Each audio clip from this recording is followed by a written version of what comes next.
Labrīt! Mums prieks tikties viešu webinārā. Kā allaž, mēs sāksim ar uzņēmumu prezentāciju, kurai sekos jautājumu un atbilžu sesiju. Jūs esat laipni aicināti iesaistīties diskusijā, ierakstot savus jautājumus Q&A logā, kas atrodams zem prezentācijas. Webināra ieraksts būs pieejams publiski īsi pēc webināra beigām. Šodien ar mums kopā ir uzņēmuma valdes priekšsēdētājs un izpildu direktors Jānis Vība, kā arī valdes locekla un finanšu direktore Vita Čirjevska. Jāni, Vita, dod vārdu jums! Paldies! Labrīt, mīļie darbinieki, akcionāri, partneri un, protams, visi tie, kam interesē mūsu uzņēmuma attīstību. Tuvojamies vasaras noslēgumam un, kā jau katru gadu, tad šodien ar Vitu atskatīsimies uz pirmā pusgada aktualitātēm mūsu uzņēmumā. Diezgan daudz notikumi, tāpēc tad, kā saka, ejam uz priekšu un sāksim tad šodien mēs ar standarta tādu enerģētikas tirgu apskatu. Un ir tātad jāatzīst tas, ka pirmais pusgads 25. gadā ir bijis, es teiktu, svārstīgāks, ar vēl vairāk notikumiem bagātāks nekā 23. 24. Tāpēc arī attiecīgi mūsu tajos galvenajos trijos segmentos, kas ir degviela, dabasgāze un elektrība, ir diezgan būtiskas lietas notikušas, un tad arī nedaudz pieskāršos katrai no tām. Nu, tātad, kas ir noticis naftas tirgos? Redzam to, ka gada sākums, kas bija tātad janvārs, sākās ar salīdzinoši augstām naftas cenām. Brent tātad cena pa barelu bija virs $80. Lielā mērā tas bija tāpēc, ka tā sapratne bija tāda, ka ekonomikas attīstība būs pietiekami spēcīga gada sākumā. Atgādināšu, protams, arī to, ka ASV administrācija jaunā sāka darboties janvārī. Un bija tas sentiments, jā, ka ekonomika attīstīsies, līdz ar to naftas pieprasījums būs liels, un tas arī turēja tās cenas salīdzinoši augstu. Savukārt zemākais punkts pirmā pusgadā naftas cenām notika tātad tuvāk jau aprīļa beigām, māja sākumam. Varbūt jau kādam ir piemirsies, bet tas bija ļoti intensīvs un diezgan traks posms, jo tieši tajā laikā tātad ASV administrācija paziņoja par šo tarifu politiku. Un klasiski ir tā ekonomikā, ka tarifi parasti ekonomisko izaugsmi tomēr bremzē. Un attiecīgi tajā brīdī tā doma bija tāda, ka ja ekonomika bremzējās, tad arī naftas pieprasījums būs zems, un tad redzējām, ka gāzās uz leju ne tikai akciju tirgi, bet arī naftas cenas. Un tad skatīties jau visi mēģināja, kas notiks tālāk, bet kas notika tālāk arī droši vien zināms, ka Donalds Trumps šos tarifu politiku pagarināja pa 90 dienām, attiecīgi mazināja šo spiedienu uz šīm nelabajām ziņām. Tālāk jau arī šos tarifu apjomus samazināja ASV administrācija, kas rezultātā noveda pie tā, ka tātad naftas cena sāka atkal atgūties, jo zuda šī teiksim, tāda varbūtība, ka būs mums ekonomiskā, ja varētu teikt, katastrofa pasaulē, bet tātad tas tad mazinājās šī varbūtība un naftas cenas atkal gāja uz augšu, kas nozīmē, ka tagad viņas ir aptuveni starp 65 un $70 pa bareli, diezgan stabils pēdējos mēnešos. Bet kopumā, protams, papildus tarifiem arī ģeopolitika spēlē savu lomu. Atgādināšu, ka tik intensīva situācija, kāda bija Izraels un Irānas, tātad, sauksim to par karu, nebija bijusi daudz gadu garumā. Taču tā diezgan ātri arī tika atrisināta, tāpēc ilglaicīgs, teiksim, efekts no šī saspīlējuma uz naftas cenām nebija. No Ukrainā karš, protams, joprojām, diemžēl, notiek, kas arī, kā jau arī citus gadus, ir atstājis savu ietekmi uz šo naftas piedāvājumu, kas savukārt tātad šīs cenas arī tātad tur varbūt nedaudz augstākā līmenī nekā ja nebūtu šīs ģeopolitiskie saspīlējumi. Un būtiski arī par naftas cenām turpinot vēl ir, ka tātad 2. ceturksnī 3 mēnešus pēc kārtas naftas eksportētāju valstis, jeb OPEC apvienība, tātad ir palielinājusi katru mēnesi šo naftas ieguvu. Attiecīgi, ja nafta paliek tirgu vairāk, tad arī tas nedaudz mazina to spiedienu uz naftas cenām. Lūk, tas par degvielu un naftu. Attiecīgajiem tālāk pie dabasgāzes. Dabasgāze mums, es teiktu, pārmaiņas pēc bija salīdzinoši augsta ziema. Tas nozīmē, ka tātad ziemā Ja ir augsta ziema, tad arī dabasgāzes patēriņš ir lielāks. Attiecīgi redzējām, ka pirmā ceturksnī dabasgāzes cenas ir gājušas uz augšu. Un otrā ceturksnī savukārt redzam to, ka dabasgāzes cenas sāka kristies. Tas ir gan sezonālu apsvērumu dēļ, gan arī tā dēļ, ka Āzijas ekonomika nedaudz buksēja savā attīstībā, attiecīgi mazāks pieprasījums bija pēc dabasgāzes Āzijā. Nu, un rezultātā tad redzam, ka ap 20% samazinājums otrā ceturksnī ir dabasgāzes cenām pret tātad pirmo ceturksni. Nu, un jāatgādina arī tas, ka ar vien nu, tā pakāpeniski, bet ar vien mazāk Eiropas Savienībā tiek patērēta Krievijas dabasgāze. Attiecīgi tad tas imports, kas aizstāja šo te dabasgāzi, nāk ar sašķidrinātās dabasgāzes palīdzību, jeb LNG. Un, protams, ka šis lielais darījums starp Eiropas Savienību un ASV tirzniecības jomā, tas paredz arī to, ka nākamā gada laikā mēs redzēsim arvien vairāk tieši no ASV nākušo sašķidrināto dabasgāzi, kas tātad aizvietos šo te Krievijas dabasgāzi. Bet droši vien pats interesantākais mums notika elektrībā, vismaz tādā vietējā mūsu Baltijas, teiksim, kontekstā. Varbūt arī jau ir piemirsts, bet bija ļoti liels notikums šī gada februārī, kad tātad Baltijas valsts atslēdzās no Krievijas energosistēmas, jeb no tā saucamā Brela tīkla. Nu, tas tāds liels notikums daudz gadu garumā tika arī gatavots. Attiecīgi, nu, tajā brīdī, kad tas notika, bija visādi spekulācijas, kā tam mums būs, kā nebūs. Zināms spiediens tajā brīdī uz elektrības cenām bija, lai tās palielinātos kontekstā arī, protams, ar augsto ziemu, jo nu, liela daļa no elektrības tiek ražota no dabasgāzes. Bet nu, tas tātad pirmā ceturksnī viss veiksmīgi norisinājās un nonācām otrā ceturksnī, kad redzam, ka arī pēdējo mēnešu laikā ļoti būtiski elektrības cenas iet uz leju. Tur ir vairāk faktori. Pirmais faktors droši vien tas, ka atgādināšu, ka šis būtiskais kabelis, kas savieno Somiju ar Igauniju elektrības, tātad sauc šo kabeli par Estlink 2.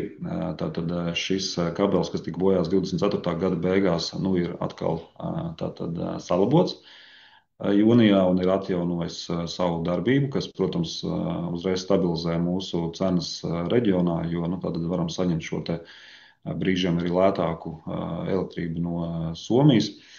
Un otrs turpinās, protams, šo te atjaunīgo energoresursu, nu tāds uzvaras gājiens, ja tā var teikt. Redzam, ka jūnijā, nu zīmīgi, bet tuvojamies jau, ka krietni virs 80% Latvijā tātad no saražotās elektrības tiek ražota no atjaunīgiem resursiem. Primāri šeit, protams, ir runa par hidroelektrostacijām un saules parkiem. Vēja parki šeit vēl nespēlē tik lielu lomu, bet nu, tas, protams, nozīmē to, ka tādās saulainās dienās redzam, ka tās cenas tuvojās nulei. Redzam arī, ka šie te ūdens līmeņi upēs un citās ūdens tilpnēs bija augsti, kas savukārt veicināja šo te heisu darbību, tāpēc nu, tā elektrības cena, kā redzam arī grafikā, ļoti būtiski sāk kristies, un, ja nemaldos, pēdējo gadu laikā šis varētu būt viens no pašiem zemākajiem līmeņiem, kāds ir sasniegts. Nu, lūk, tas tāds ātrais lidojums pāri enerģētikas tirgiem. Dodamies tālāk jau nedaudz, kā saka, tuvāk mūsu pašu stāstam viršos. Kā parasti atgādināšu tos mūsu galvenos uzņēmuma mērķus. Šādi mērķi mums ir 7.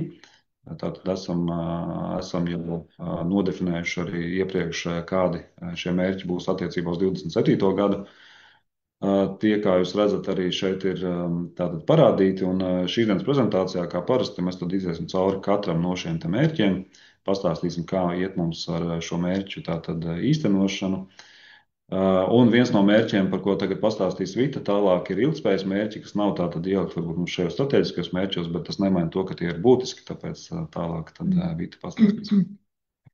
Nu, jā, tad iepriekšējā webinārā jau stāstījām par to, ka pagājušais gads mums ir bijis ilgspējas ziņā tāds pavērsiens, kad, nu, patiesībā esam definējuši gan jaunas tādus mērķrādītājus, gan arī apskatījušies uz vecajiem darbiem, ko mēs darām. Kā Jānis minēja, mums ir strateģiskie mērķi, kas patiesībā ļoti caurvijās arī ar ilgspējas mērķiem.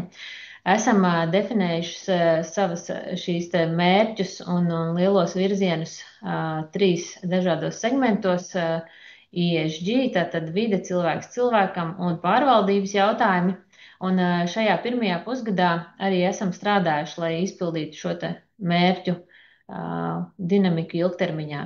Vērtējam savu izpildu reizi ceturksnī un skatāmies, kā tad mums iet uz priekšu. Ja skatāmies uz vidi, jeb to, kā mēs radām nākotni šodien, tad jāsaka, te ir divi primārie virzieni. Ir CO2 emisiju samazinājums, kur šie mērķrādītāji ir dažādi un arī lielā mērā atkarīgi no transporta enerģijas likuma, kurš vēl joprojām kavējās mazliet tādā gala apstiprinājumā, bet es paredzu, ka sagaidāms, ka pēdējā ceturksnī vai rudens sesijā varētu būt arī šis te gala apstiprinājums un tāda ilgtermiņa plānošana attiecībā uz valstiskām prasībām par emisijām un biokomponentiem degvielā.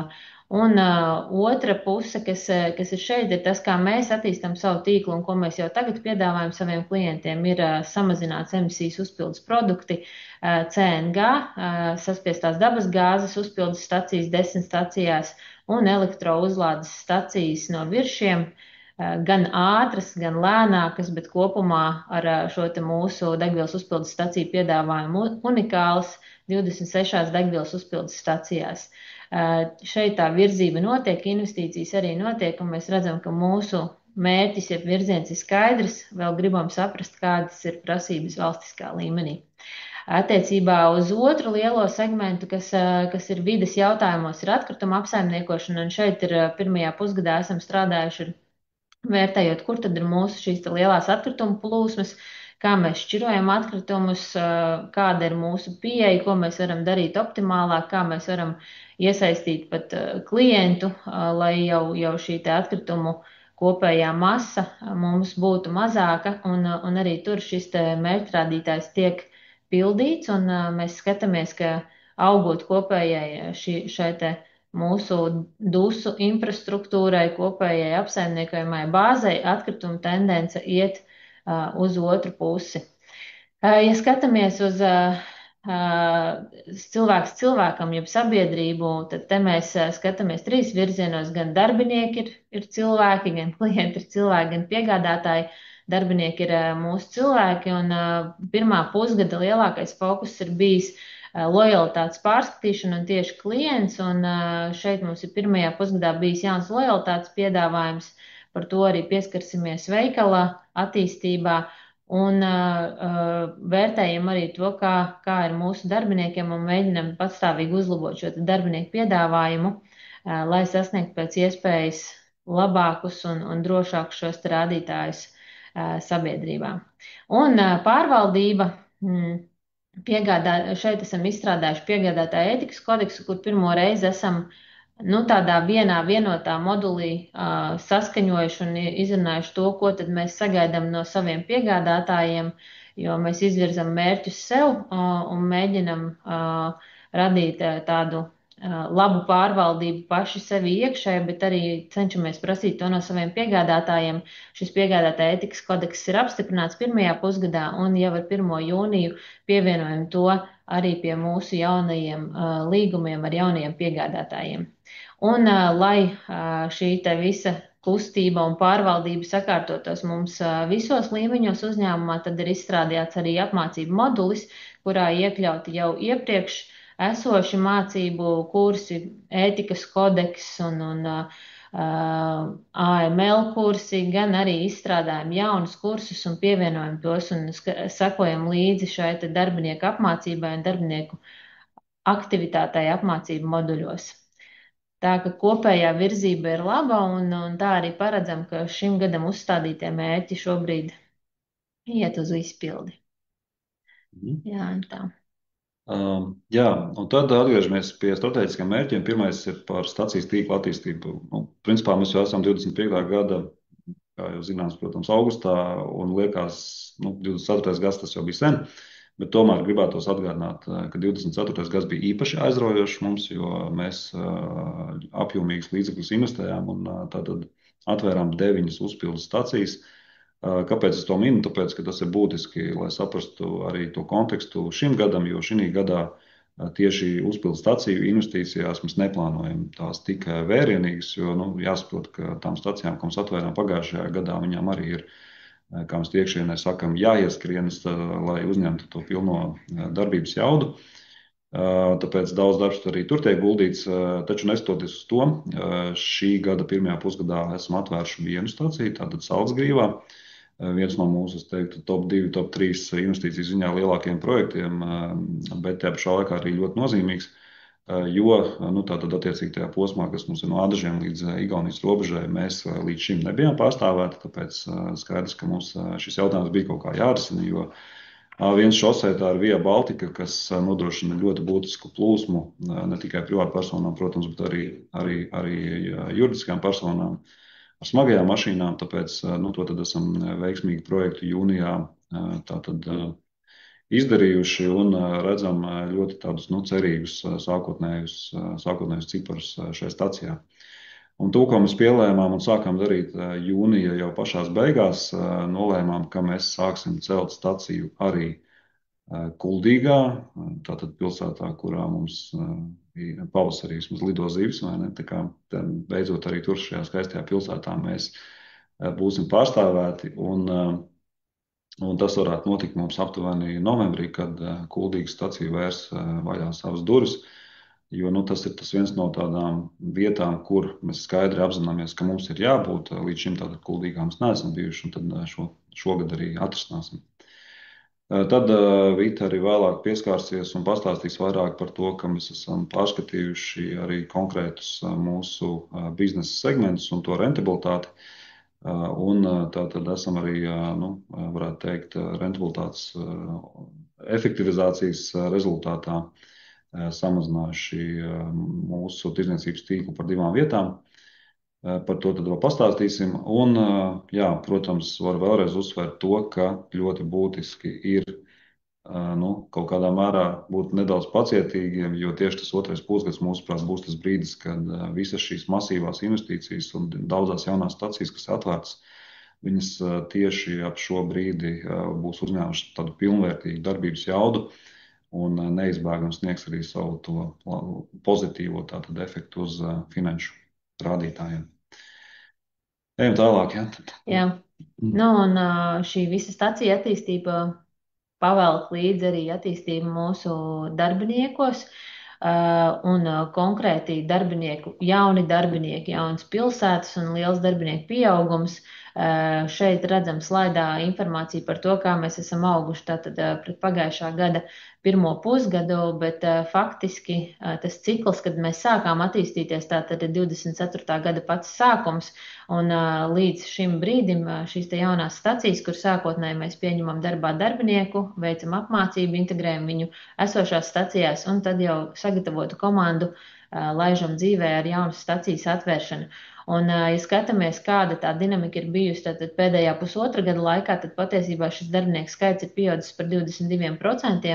Un, ja skatījāties arī Jāņa slaidā uz stacijām, tad tur ir jaunas pilsētas, jaunas geogrāfijas, un visa šī te izaugsme aizņem mums diezgan daudz laika un enerģijas esošai komandai patiesībā visos līmeņos atrast jaunus darbiniekus, palīdzēt viņiem saprast virsvērtības un integrēt komandās. Kopumā sajūta mums ir laba par to, kā mums iet komanda attīstība, un esam arī ieguvuši tādu diezgan augstus novērtējumus. 25. gadā saņēmuši par mūsu darba devēja attiecībām ar darbiniekiem 24. gadā. Tāds mūsu iepriekš jau lielais mērķētais mērķis bija CV Online tops, kurā mēs mērķējām būt par darba devēju top 10, par pirmo darba devēju, kas ienāk prātā, un 24. gadā mēs esam bijuši 6. vietā.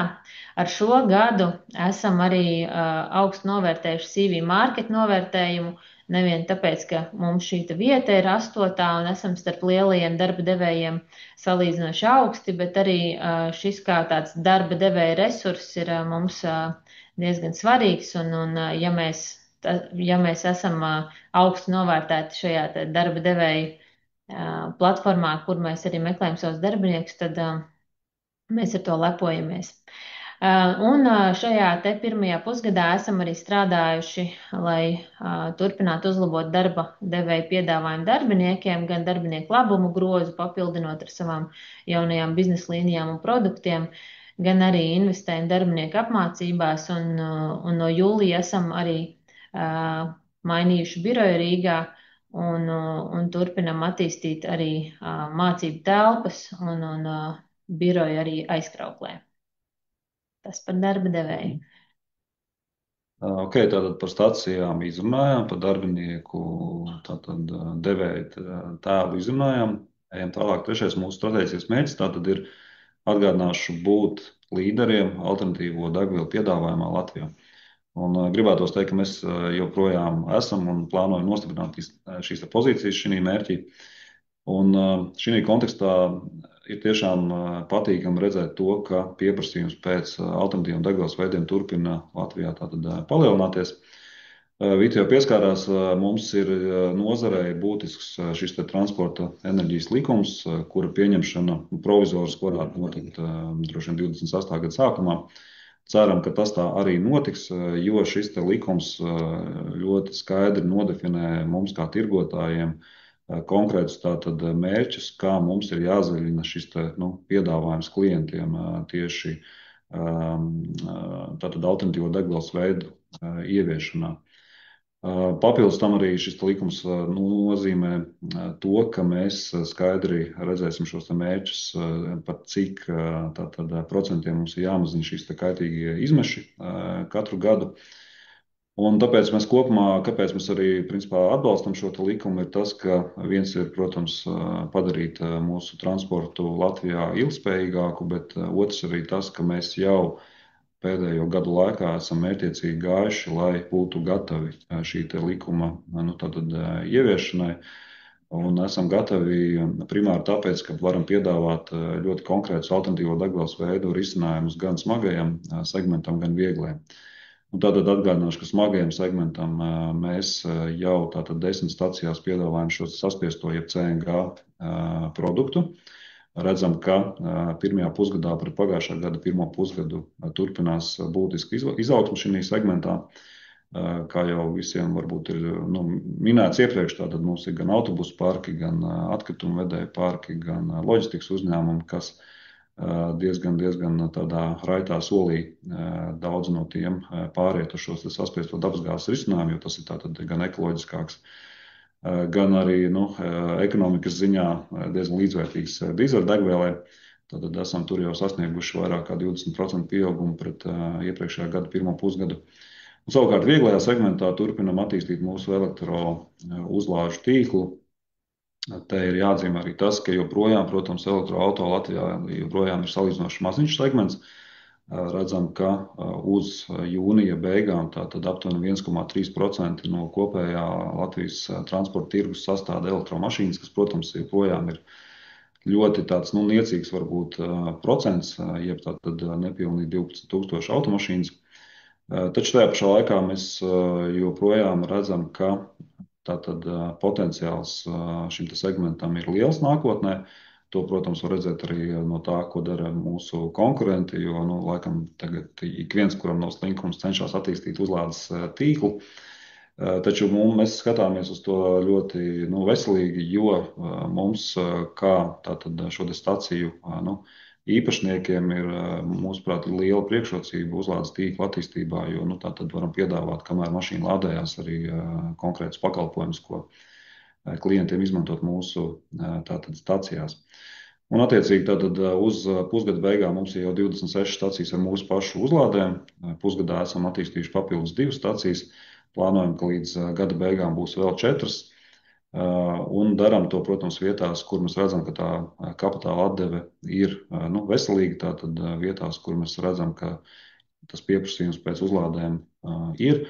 Primāri te ir Pierīga, te ir arī tādi posmi, kad braucā ārā, piemēram, no Rīgas virzienā uz tālākām pilsētām, tādos pusceļa krustpunktos. Un redzam, ka principā ejam pa priekšu tam biznesa plānam, ko mēs uzlādēs bijām prognozējuši, jo tas uzlāžu skaits lai arī mašīnas joprojām ir salīdzinoši maziņš īpatsvars, tas uzlāžu skaits joprojām aug diezgan labi, un klienti arī aktīvi izmanto uzlāžu laikā iepirkšanās iespējas mūsu veikalos, kas, protams, to kopējo rentabilitāti šim te uzlādes tīklam tikai uzlabo. Un tad noslēgumā par šo alternatīvām degvielas lietām tātad noteikti atgādināšu mūsu gada vērienīgāko investīciju ziņā projektu, tātad biometāna rūpnīcas būvniecība Naukšēnos. Šobrīd cerams, ka jūs kā skatītāji tur aptuveni redzat pāris bildes, tātad ir diezgan daudz jau pavirzies uz priekšu, būvniecība notiek. Protams, esam noslēguši līgumus gan par izējmateriālu iegādi, gan noslēguši līgumus par biometānu pārdošanu, gan noslēguši līgumus arī par tehnoloģiju iepirkumiem, lai šo projektu varētu īstenot. Un attiecīgi tad 28. gada pirmā pusgadā pagaidām arī turamies pie šī plāna, ka biometāna rūpnīca sāks savu darbību. Un šeit man vienmēr gribētos uzsvērt, kāpēc mēs to darām. Mēs to darām tātad primāri divu iemeslu dēļ. Pirmkārt, tāpēc, ka tādā veidā ražojot šo biometānu, kas ir tātad atgādināšu, tas pats, kas dabasgāze, tikai zaļā, ražota tātad no dažādu veidu atkritumiem. Primāri tātad mēs to darām tāpēc, ka tas palīdz zaļināt mūsu biznesa modeli. Tātad mēs tādā veidā padarām mūsu EBITDA zaļāku biznesa plānā, kas vienmēr ir ļoti būtisks pozitīvs punkts arī mūsu finanšu partneriem. Un otrs, kas ir nemazāk svarīgs, ir tas, ka mēs redzam šī segmentā tiešām ļoti labu kapitāla atdevi, jo tās cenas biometānam, par ko mēs esam noslēguši līgumu, ir ļoti tādā labā līmenī. Un tam kapitāla un tā atdeve šī projektā, un iespējams arī nākotnē vēl citos projektos, ir augsta. Un tāpēc loģiski tādā veidā mēs ilgtermiņā redzam, ka tas dos ļoti labu, spēcīgu ieguldījumu mūsu bilances un rentabilitātes attīstībā grupas līmenī. Labi, laižam tālāk. Tātad nākamais mērķis mums ir vēl jāatgādina par biznesa diversifikāciju. Ko tas nozīmē? Tas nozīmē to, ka mēs jau vairākus gadus esam teikuši to, ka mēs lēnām, bet vēlamies mazināt tātad šo atkarību biznesa plānā no fosilās degvielas tātad segmenta. Un atkal ne tāpēc, ka degvielu mēs gribētu neaudzēt, mēs gribam, lai degviela aug, un mēs arī turpinām augt, nestoties to, kas notiek tirgū. Bet mēs vēlamies, lai pārējie segmenti, kas enerģētika un veikala preces, aug vēl straujāk nekā degvielas segments. Un šobrīd šī grafikā, man liekas, diezgan uzskatāmi redzams, ka šis violētais, iekrāsotais segments, kas ir tātad veikala preces, šis bruto peļņas īpatsvars no kopējās grupas bruto peļņas. Redzam, ka veikals katru gadu mērķiecīgi ar šo bruto peļņu īpatsvaru ziņā iet uz priekšu, iet uz augšu.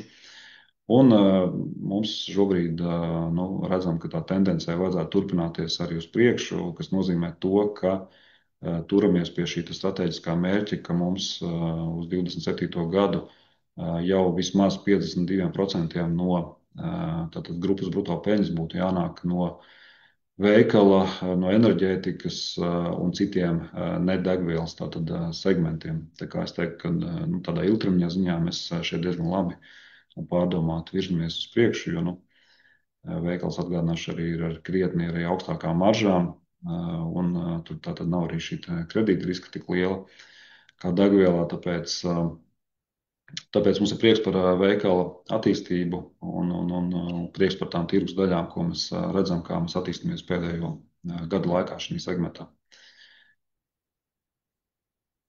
Ja, tad pie finanšu rādītājiem, kas ir neatņemama mūsu ilgtermiņa stratēģijas daļa un arī akcionāru vērtība, tad viens no tādiem uzņēmuma vērtības rādītājiem EBITDA šajā gadā pirmo 6 mēnešu vērtējumā absolūtos skaitļos esam ļoti tuvu 24. gada pirmajam pusgadam, bet patiesībā tas portfelis, kas mums šobrīd ir pilnīgi cits un izmaksu bāze skaidrs, kad arī ir augusi. Jāsaka, ka šis pirmais pusgads Lielos vilcienos ir bijis mūsu gaidas par mūsu portfeļa attīstību, kā un kur mēs ieskrienamies šajās te jaunajās degvielas uzpildes stacijās. Un otra lieta, kas ir ārējais faktors, noteikti jāmin, ir privātā patēriņa tendences Latvijā un tāda lēna ieskriešanās pēc 24. gada, kas faktiski noslēdzās ar recesiju, jeb IKP samazinājumu. Šajā gadā arī, ja skatāmies pirmo pusgadu, bija vienas prognozes. Jūnijā jau Latvijas Banka ir pārskatījusi prognozes un samazinājusi savus izaugsmas rādītājus. Un skaidrs, ka ir augsta inflācija dzen pārtikas cenas, un tad šis te mūsu izaugsme, ja mūsu ebidas rezultāts ir bijusi tādā pirmajā blokā pie bruto peļņas, tāda cīņa par patērētāju visos segmentos un balansēšana ar izmaksām. Enerģētikā tur pieskarsimies rezultātiem arī nākošos slaidos. Šis posms arī nav bijis tik veiksmīgs absolūtos skaitļos, jo ir bijusi desinhronizācija, jeb sinhronizācija, no kuras puses skatās, un tā ir nesusi sev līdzi diezgan būtiskas balansēšanas izmaksas, jeb pārslēgšanās izmaksas šeit tieši pirmajā pusgadā, bet kopējā bruto peļņa ir pieaugusi par 8,6%, jau 1,6 miljonu eiro. Bet izmaksu bāze, kā jau iepriekš skatījāmies, skaidrs, ka ir investīcijas, un to arī redzēsim pie neto peļņas nolietojumā, bet arī pārdošanas izmaksās ir bijis būtisks kāpums, un šī te kāpuma ap 90% ir uzturēšanas izmaksas un atalgojums degvielas uzpildes staciju darbiniekiem. Darbinieku skaits mums auga kopumā par 11%, un pārdošanas izmaksās arī algas ir augušas par aptuveni 11% šajā periodā, salīdzinot ar pirmo pusgadu 24. gadā, un uzturēšanas izmaksas šeit ir augusi tā bāze pamatīgi investīciju ziņā arī, un tās ir augušas par 26% šajā pirmajā posmā. Ja skatāmies uz priekšu, tad gan makro prognozes saka, ka situācijai būtu jāuzlabojas, un tai dinamikai 28. gadā būtu jābūt labākai arī tirgū, gan arī mēs paši redzam no savu investīciju portfeļa, ka stacijas pamazām, bet uzņem tādus savus labus tempus, un uz otro pusgadu jau redzam, ka atdevēja jābūt ir vēl krietni augstākai, un izmaksu bāzes ziņā tad tās primārās izmaksas, kas ir pārdošanas izmaksas, mums arī jau noregulētos. Jo par šīm te lielajām pozīcijām, ko minēju, kur redzams kāpums, šīs izmaksas viņas ir neatkarīgas no tā, cik liels ir apgrozījums. Tātad mums ir infrastruktūra jāuztur un darbinieki apkalpojošajā sfērā arī jāuztur. Tas par ebidu. Un tālāk, kā mēs izskatāmies neto peļņā, tad ebidas efekts faktiski neitrāls. Procentu ieņēmumu izmaksas šeit arī un nodoklis praktiski uz kopējo tādu neto peļņas bāzi arī neitrāls. Izmaksu ziņā cenšamies maksimāli optimizēt, kur tas ir iespējams, savus procentu līgumus, Eiribors arī iet uz leju, un ļoti piesardzīgi skatāmies uz jauniem aizņēmumiem. Faktiski skatāmies tādu finansēšanas plūsmu, tad šajā periodā, pirmajā pusgadā, jaunie aizdevumi ir plus mīnus līdzīgā līmenī, kā tas, ko mēs amortizējam no iepriekšējiem. Nodoklis saistīts ar dividendžu sadali. Bet tādi lielākie efekti mums neto peļņā, jeb neto peļņas korekcijā ir bijuši no nolietojuma un amortizācijas. Šeit 25% kāpums, jo degvielas uzpildes stacija bāze ir augusi, un finanšu instrumenta ietekme, šeit tās izmaksas ir arī 25. gadā, bet ir krietni mazākas nekā ietekme, kas bija pirmajā pusgadā 24. gadā. Un tad mēs redzam, šeit ir tāds salīdzinoši samazinājums neto peļņas rādītājos 500,000 eiro apmērā, bet, kā redzējām, ebidas pusi potenciāls mums ir, tā fiksētā izmaksu bāze ir, bet ir iespēja izaugsmai, un to arī sagaidām nākošajos periodos. Un tad, ja runājam, mēs jau varbūt specifiskāk par katru no mūsu 3 lielajiem biznesa segmentiem, sāksim ar degvielu. Jā, kas ir būtiski, ko mēs tātad varam minēt? Laikam lielā ziņa no šī slaidā, arī kontekstā varbūt ar iepriekš runātajiem ir, ko mēs vēlētos nodot ikvienam klausītājiem un skatītājiem, ir, ka tirgus daļas mums ļoti raiti, kā saka, un spēcīgi aug. Ja. Tad redzam, ka pirmajā pusgadā mēs tieši nevis apgrozījums, kas ir eiro, tas tur degvielas produktam nav tik būtisks, bet vairāk tiešām apjomu ziņā pārdotie tātad litri mums ir auguši par vairāk kā 11%. Savukārt tirgus, kas tātad iekļauj arī viršu datus, ir audzis tikai pa 1%, kas nozīmē, ka šobrīd pirmā pusgadā mēs redzam, ka ekonomika nav spēcīga. Mēs redzam, ka izaugsme ekonomikā šī gadā tiek IKP prognozēta iespējams starp 1%, kas arī nozīmē, ka degviela parasti īpaši straujāk par šo IKP pieaugumu neaug, kas nozīmē arī to, ka tātad mēs spējam arī šajā pietiekami izaicinošajā ekonomikas tādā stagnācijas, sauksim tā, periodā augt būtiski straujāk nekā tirgus. Bet tajā pašā laikā, ko tas nozīmē, ja šis te nosauksim to kā pīrāgu, kurš valstī tātad degvielas tirgus stāv uz vietas, tas nozīmē, ka katrs jau, protams, no mūsu dārgiem konkurentiem vēlas vai saglabāt vai paaugstināt savu tirgus daļu. Un savukārt, ja mēs šo tirgus daļu ņemam nost konkurentiem, tas nozīmē, ka arvien biežāk mēs redzam šīs diezgan, kā mēs tiekšienē sakam, asiņainās cīņas dažādās tātad, dienās par tātad klientu, un primāri tas notiek uz tā rēķina, ka ir novērots liels pamatīgs atlaides degvielas produktiem ik pa laikam konkrētās dienās diezgan agresīvu mārketingu, lai šos klientus varētu piesaistīt.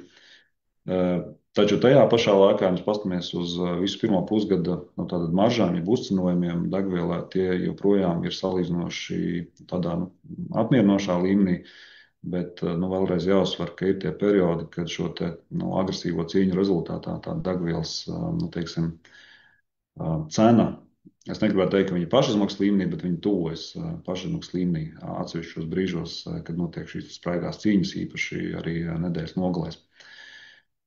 Taču jā, vēlreiz uzsvēršu to, ka šie cipari jau tirgus daļās jau ir spēcīgi, bet viņiem vajadzētu turpināt būt vēl spēcīgākiem, jo visas jaunās stacijas tātad uzņems savus apgriezienus tieši otrajā pusgadā.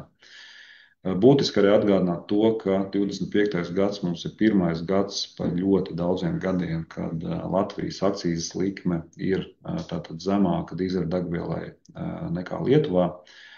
Kas nozīmē to, ka, ja iepriekš visi tranzīta klienti pildījās Lietuvā un brauca cauri Latvijai, īpaši nepiestājot tālāk uz Igauniju vai uz Skandināviju, tad šogad mēs redzam diezgan labu dinamiku.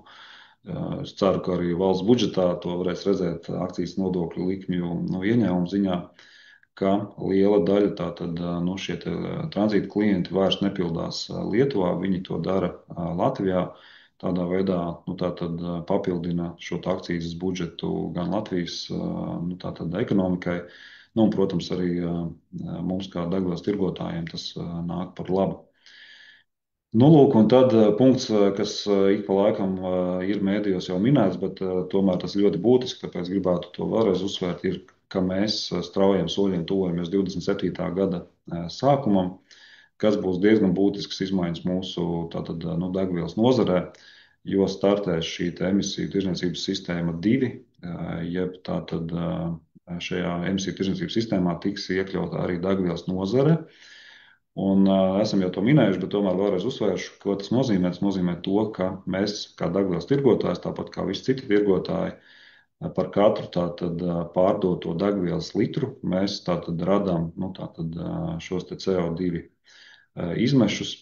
Un šī emisiju tirdzniecības sistēma nozīmē to, ka mums kā degvielas tirgotājiem būs jāpērk šīs kvotas, CO2 kvotas par katru radīto CO2 tātad tonu.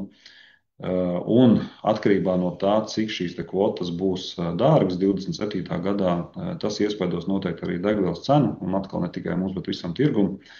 Tās aplēses ļoti dažādas. Piemēram, ja tā emisija kvota varētu būt ap 40 eiro par tonu, tad tas varētu sadārdzināt degvielu līdz pat 15 centiem litrā. Tikpat labi šī kvota, cena kvotai var uzaugt arī vēl augstāk, līdz 80, piemēram. Tad, protams, sadārdzinājums būs krietni lielāks nekā 15 centi litrā. Bet, laikam tā ziņa ir tāda, ka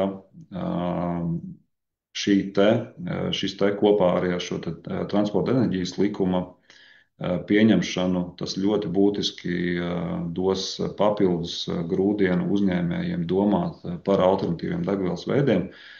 Gluži vienkārši tāpēc, ka šī standarta fosilā degviela paliks vēl dārgāka un attiecīgi konkurētspēja zaļajiem degvielas veidiem paliks augstāka. Tāpēc arī mēs mērķiecīgi turpināsim attīstīt šo saspiesto dabasgāzi, ko pēc tam arī var aizvietot ar biometānu un arī, protams, elektrouzlādēm turpināsim attīstīt, jo mēs redzam, ka ilgtermiņā šo alternatīvo degvielas veidu konkurētspēja pret šī brīža standarta tātad degvielas veidiem turpinās paaugstināties.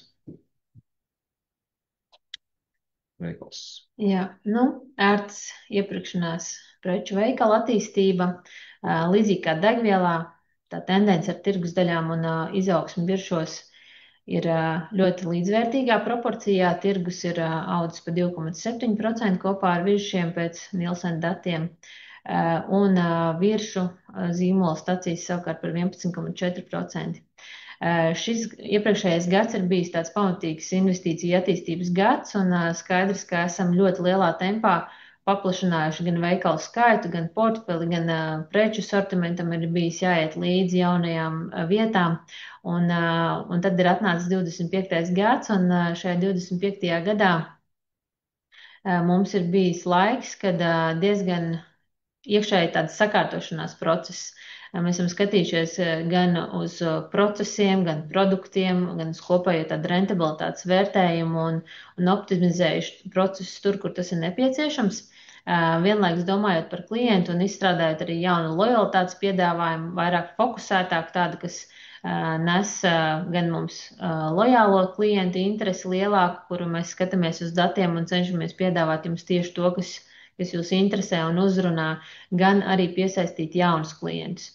Un šajā te balansēšanā ar jauniem klientiem un jauniem tirgiem un izmaksām mēs esam izvērtējuši arī pagājušā gada un aizpagājušā gada lēmums iet jaunā tirgus nišā, ja vērt veikalus bez degvielas uzpildes stacijām.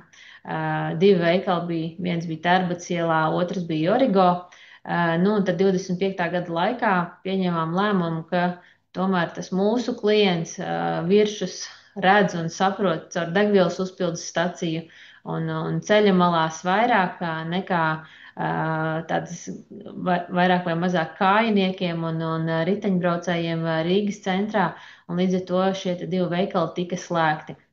Izmaksu ziņā šīs te uz tādu lielo peļņas zaudējumu portfeli izmaksas nebija salīdzinoši būtiskas, aizslēdzām veikalus, pamatlīdzekļi tika salikti atbilstoši pa citām stacijām vai jaunajām vietām, un arī darbiniekus esam integrējuši pārējās degvielas uzpildes stacijas tīklā. Šis ir bijis tāds lēmums par efektivitāti, par rentabilitāti, un redzam to, ka tas ir bijis pareizi, un šajā veikala segmentā šobrīd tālākus plānus vairs neplānojam. Kā jau minēju, rezultāts ir, pieaugums ir, un bruto peļņā redzam, ka arī veikals nes to lielo pīrāgu un jau šobrīd ir sasniedzis vairāk kā 50,7% no kopējās mūsu bruto peļņas, bet šeit visam aizmugurē ir liels darbs, jo bez visa tā, ko mēs darām ar jaunām lietām un tirgus un procesu optimizāciju, arī pats sortiments un pārtikas preču inflācija, kas šajā periodā ir bijusi augsta, ir bijis diezgan sarežģīts izaicinājums mums, jo klientu patēriņš un cīņa par klientu ir liela. Skaidrs, ka viena no komponentēm ir cena, bet preču tādas iepirkuma izmaksas kāpju un ir jācenšas radīt jums vislabākais piedāvājums. Un redzot, kā attīstās tirgus daļas un jūtot jūsu atsaucību, saprotam, ka arī šeit mums ir izdevies labs cikls šogad. Vēl paldies veikalu komandai. Jā, un tad vēl trešais mūsu pagaidām joprojām, kā mēs sakām, mazais brālītis.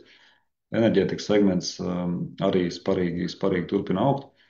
Redzam, ka turpina audzēt gan tirgus daļas, gan, protams, arī šo tirgoto apjomu.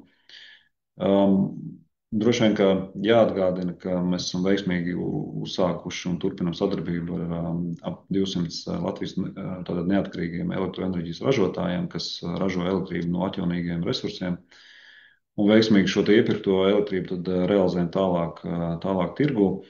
Droši vien, ka tas, kas ir izaicinājums, es domāju, tāpat kā daudziem citiem arī mūsu konkurentiem pirmajā pusgadā, ir šīs balansēšanas izmaksas tieši saistībā arī ar šo atslēgšanos no Brel tīkla.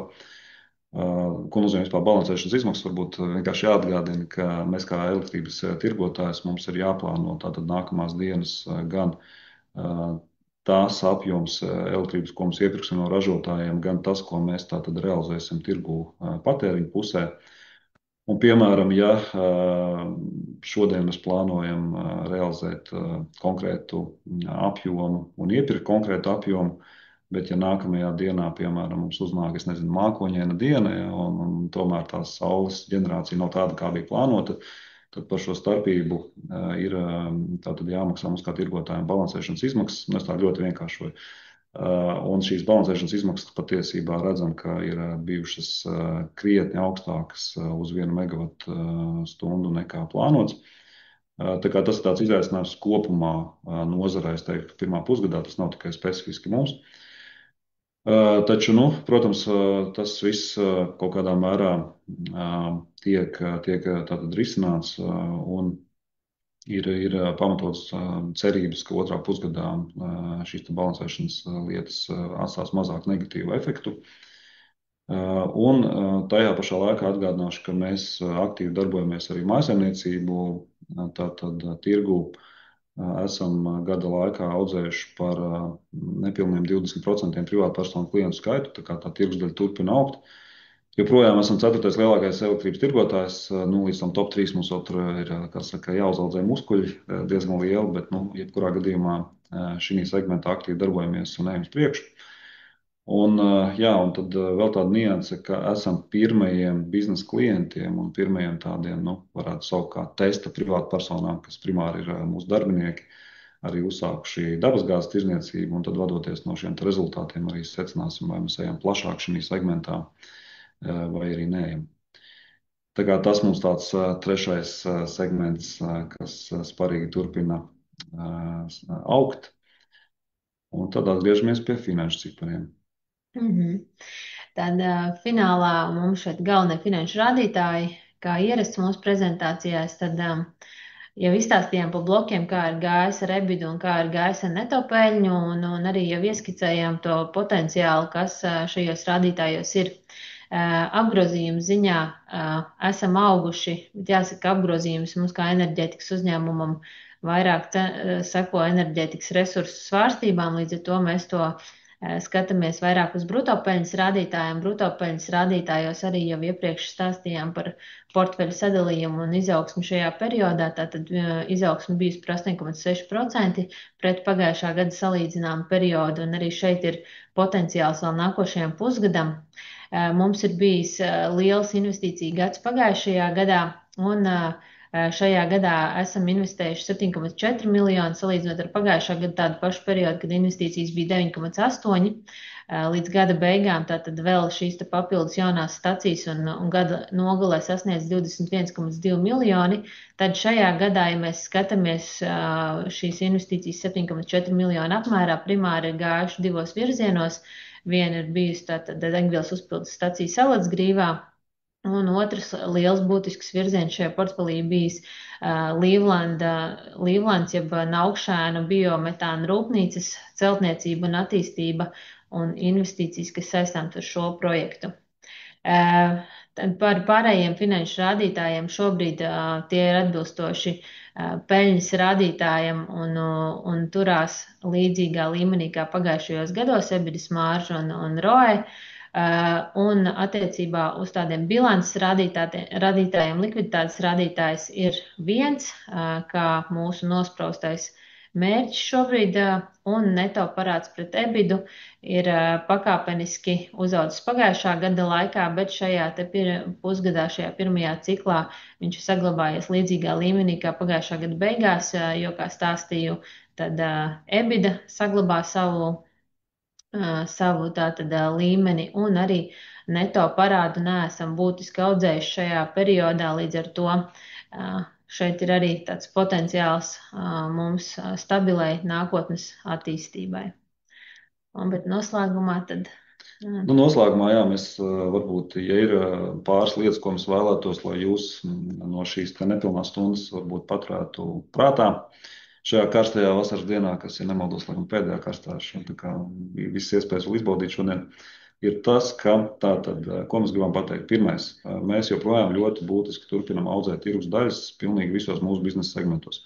Audzēt tirgus daļas arī apstākļos, kas ir diezgan izaicinoši ekonomikā, jo, kā jau minējām, ekonomika stagnē, bet mēs tātad ne tikai audzējam tās tirgus daļas, bet arī būtiski audzējam pārdošanas apjomus. Un tas nav pašsaprotami. Tas tiešām šajā ekonomikā ir, mūsuprāt, labs tātad sniegums.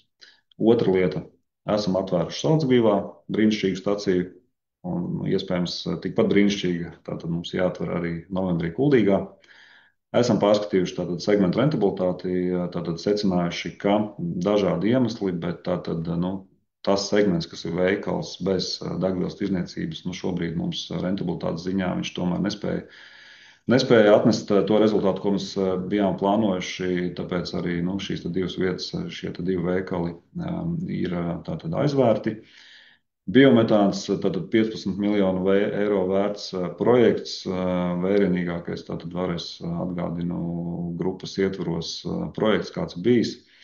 Viss notiek pēc plāna, esam apmierināti ar projekta gaitu, plānojam, ka pirmais pusgads, 28. gads, varam šo biometānu jau ražot, kam attiecīgi tālāk jau būs jānes būtisks pienesums grupas finanšu rādītājos.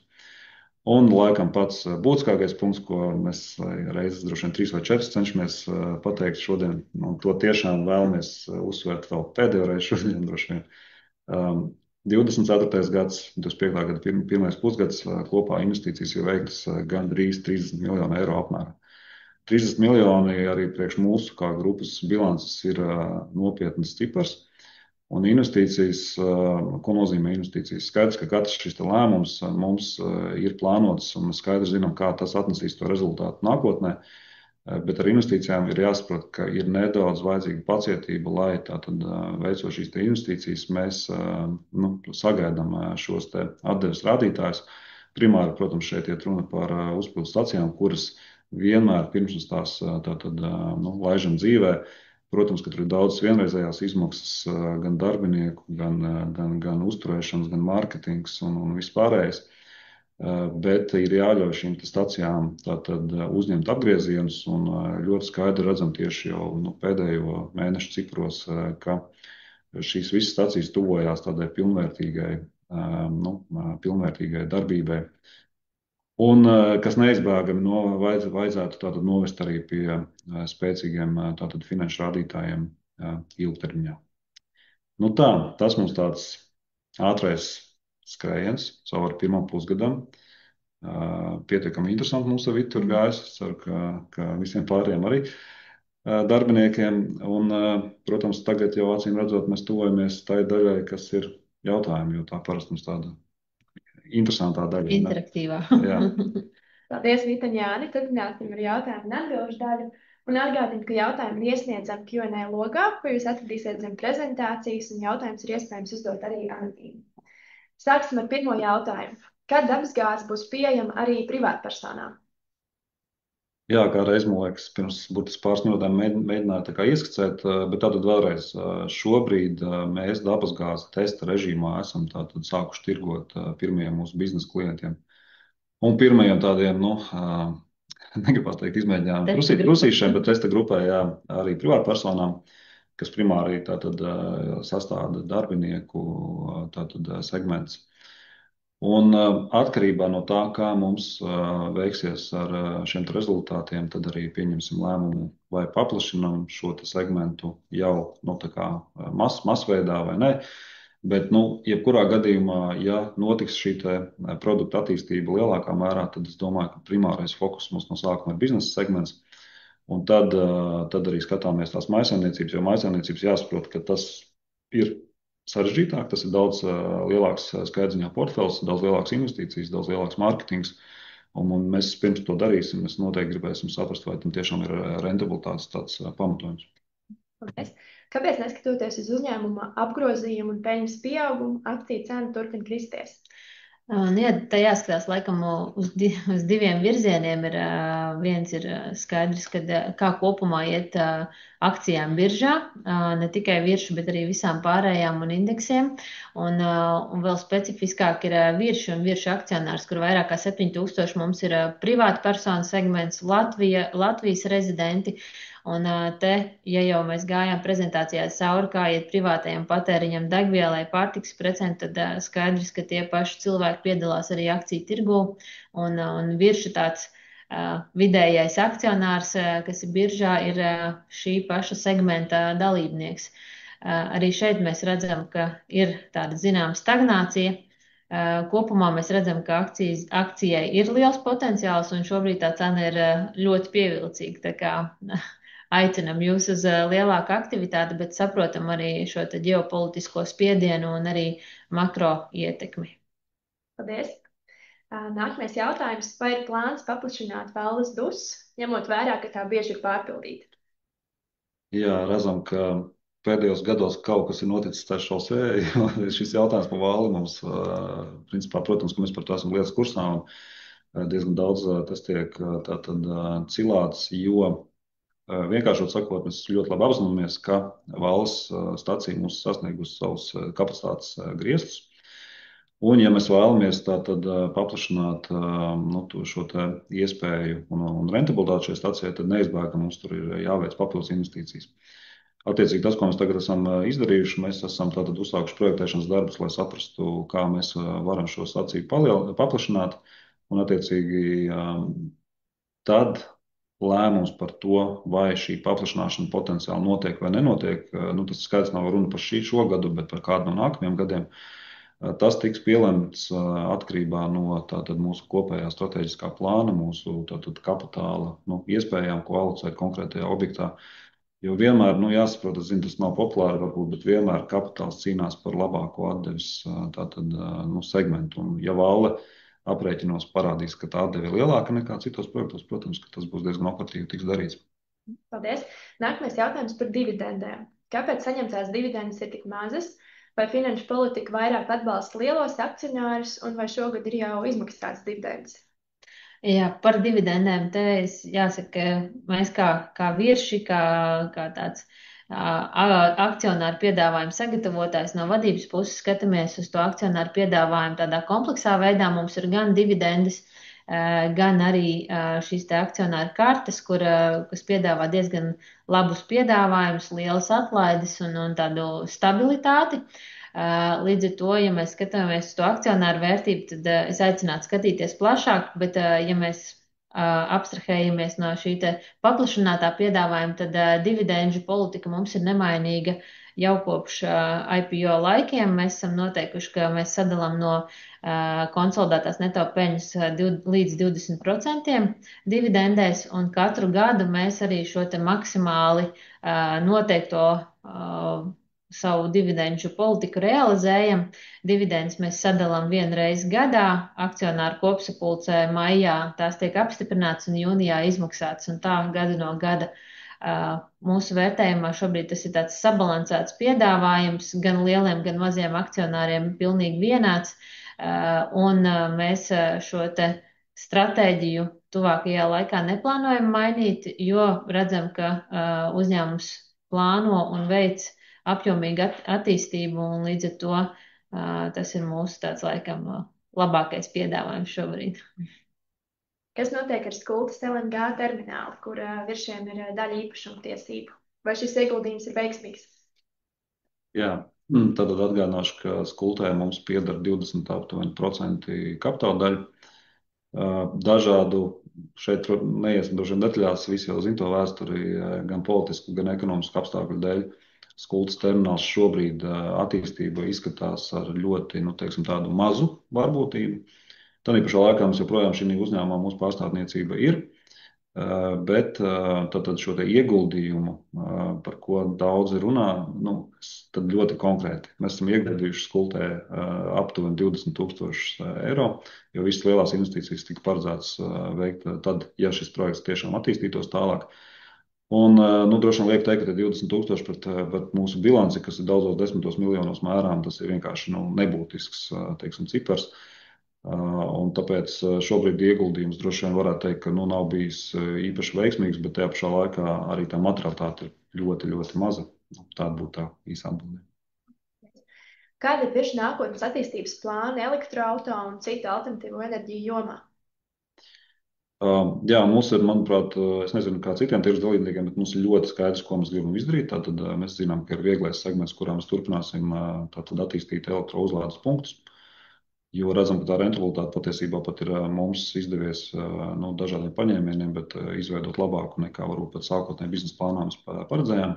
Tajā pašā laikā uzlādes punktu skaits palielināsies, bet tas vairs nebūs varbūt tik ļoti strauji kā sākotnēji, jo sākotnēji mēs uzreiz nosacām tos galvenos punktus ar visas potenciālākām stacijām. Tagad skatīsimies uz priekšu. Bet smagajā segmentā tad arī mums ir šis saspiestās dabasgāzes produkts, kurš ļoti labu dinamiku uzrāda, ir arī rentabls produkts, un redzam, ka tur arī varētu būt šogad pat jau jaunumi par vēl kādu staciju, kur mēs ieviesīsim šo saspiesto dabasgāzi. Tā kā šie ir divi ļoti konkrēti rādītāji, un biometāns, kas nāk, tad arī papildinās šo saspiesto dabasgāzi, jo šo pašu infrastruktūru, kas ir saspiestā dabasgāze, var izmantot arī biometānu. Ja jautājuma konteksts ir vēl kādi citi degvielas veidi, te ir uzreiz jau grūtāk atbildi, jo mēs zinām, ka ir, protams, ūdeņradas, mēs zinām, ka ir sašķidrinātā dabasgāze. Ir varbūt vēl šis tas potenciāls, bet šobrīd, ja mēs skatāmies tīri to investīciju un pret to tirgu, ko mēs varam iegūt šajos citos alternatīvos degvielas veidos, tad redzam, ka tur ir diezgan liels izaicinājums ar rentabilitāti, tāpēc es nedomāju, ka 28. gadā mēs nonāksim līdz kaut kādiem šādiem nedaudz, kā lai pasaka, košākiem risinājumiem, kā piemēram ūdeņradas. Es nedomāju, tas notiks tik ātri. Vai pašapkalpošanās kases varētu tikt ieviestas virsmu veikalos, būtu ērtas īpaši maziem pirkumiem? Jāsaka, mēs iekšēji laikam piekrītam, ka varētu būt ērts. Un vienlaikus IT attīstība mums ir primāri tāds iekšējs process, kur mēs strādājam ar saviem piegādātājiem, un mēs skatāmies šo virzienu.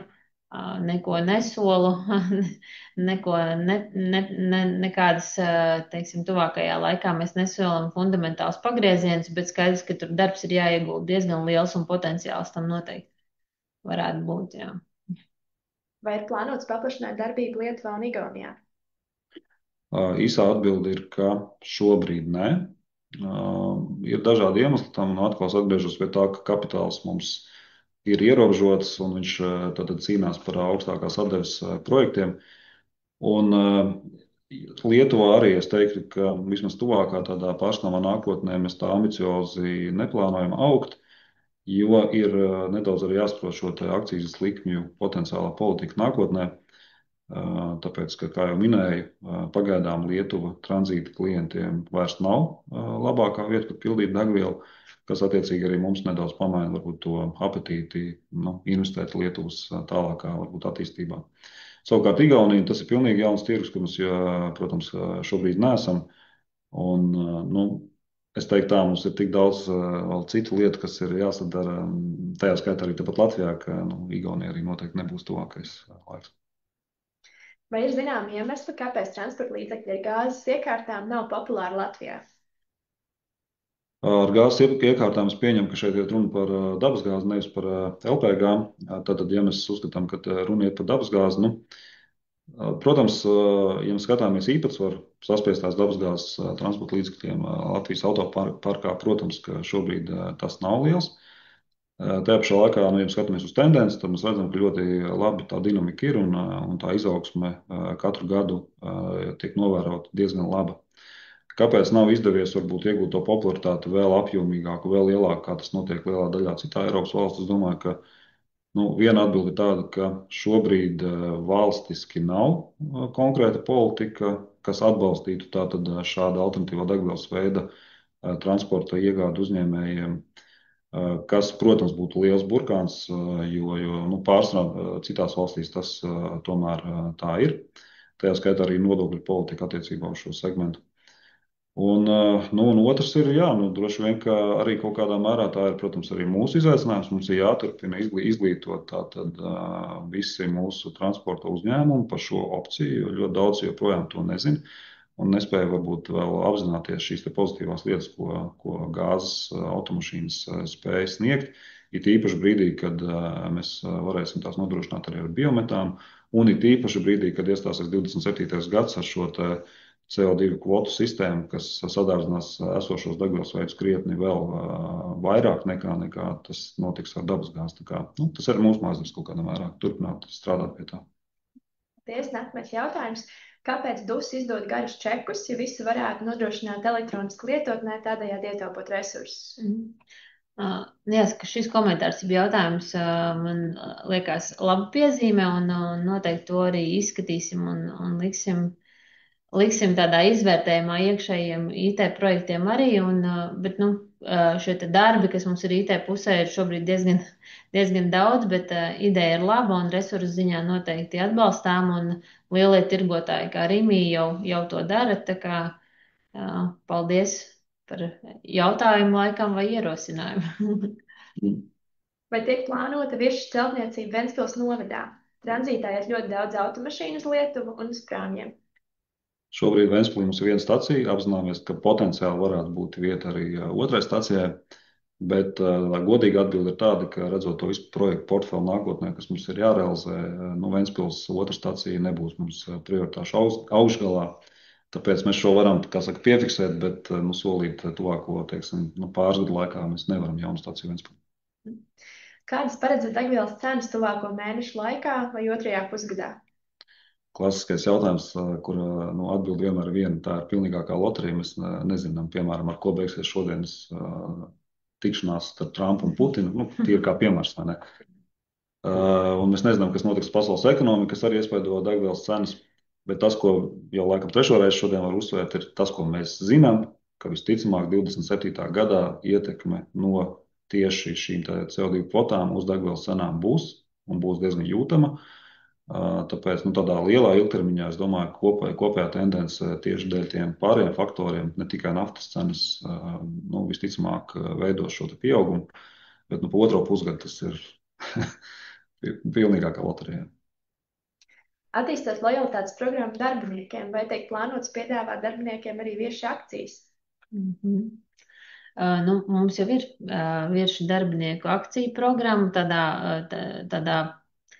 tādā sašaurinātā variantā, kāds tika izlemts prospekta laikā, jeb IPO laikā, taču kā lojalitātes programma šobrīd viršu akciju piedāvājumu mēs tur neplānojam. Būtu jāpadomā, kā tas vispār būtu realizējams, bet pagaidām tāda plāna nav. Paldies! Kādēļ viešu aplikācija nestrādā, kādēļ tik daudz problēmas ar savienošanos un nespēja veikt apmaksas ar to? Tomēr ilgs laiks pagājis. Jā, šeit jāsaka, ka pati aplikācija kā tāda ar to nevar teikt, ka ir problēmas, vai ir aplikācijas uzturētāji. Šobrīd mums tā sadarbība ir stabila. Šajā pirmajā pusgadā mums ir bijušas pārmaiņas ārpus viršiem lojalitātes sistēmas uzturētāju pusē, kur mainās gan uzturētājs, gan infrastruktūra, un tur šī pāreja nav gluda, mēs to apzināmies. Arī ļoti pārdzīvojam savā pusē, gan darbiniekiem liels slods, gan klientos liela neapmierinātība. Daram, ko varam un ceram uz pēc iespējas ātrāk atrisinājumu. Vai tiek plānots pievienot nākamās dienas elektrības cenas aplikācijā? Ļoti trūkstoša funkcionalitāte privātpersonām. Tas, ko mēs varam atklāt, ir, ka strādājam šobrīd pie aplikācijas pilnveidošanas, lai arī būtu aplikācijā tāds, mūsuprāt, ļoti ērts un, vienkārši sakot, foršs risinājums privātpersonām, kura ietvaros tad arī šis jautājums tiks risināts. Tā kā, gaidiet lūdzu vēl, pāris, Tuvākajos, tuvākie mēneši, Jā. bet es ļoti ceru, ka šogad šis risinājums ieraudzīs dienas gaismu un tad varēsiet dot mums savus atsauksmes. Vai vieši apsver domu paši atpirkt savas akcijas par ievērojami zemāku cenu šobrīd? Šis tāds droši vien jautājums, ko komentēt mēs nevaram. Vienīgais, ko es varu komentēt, ir, ka atgriežamies pie tā, ka kapitāls ir tik, cik viņš ir mums. Un šobrīd mēs primāri redzam to kapitālu pielietojumu dažādu jauno projektu realizācijā. Bet konkrēti atbildes par šo nevarēšu iedot. Paldies! Šis bija noslēdzošais jautājums. Atgādināšu, ka tuvākajā laikā būs pieejams arī šī webināra ieraksts, tādēļ sekojiet līdzi virši paziņojumiem. Paldies, ka bijāt kopā ar mums šodien. Jā, tad noslēgumā arī paldies visiem darbiniekiem, scenāriem un ļoti gaidīsim nākamā gada sanāk janvāri vai februāri vai pat marts, kad cerams varēsim atskatīties jau uz aizdīto gadu, jo tajā brīdī mums jau stācijas būs uzņēmušas pilnu spēku. Tā kā paldies! Paldies!